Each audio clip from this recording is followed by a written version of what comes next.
بسم اللہ الرحمن الرحیم۔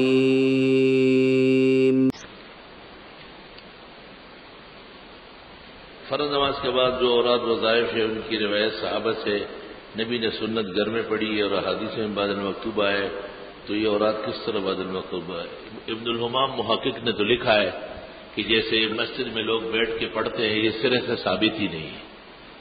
فتح القدیر جلد 2 صفحہ 112 اس نے کہا لم یثبت، پھر اگر ثبوت ہے تو بہت خفیف ہے، اس لیے غیر موقت عمل سے موقت کو پیچھے نہ کیا جائے۔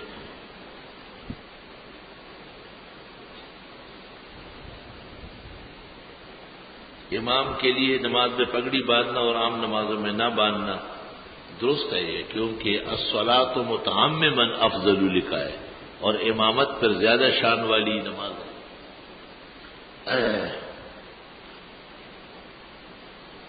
ہاں دائمی پگڑی زیادہ بہتر ہے۔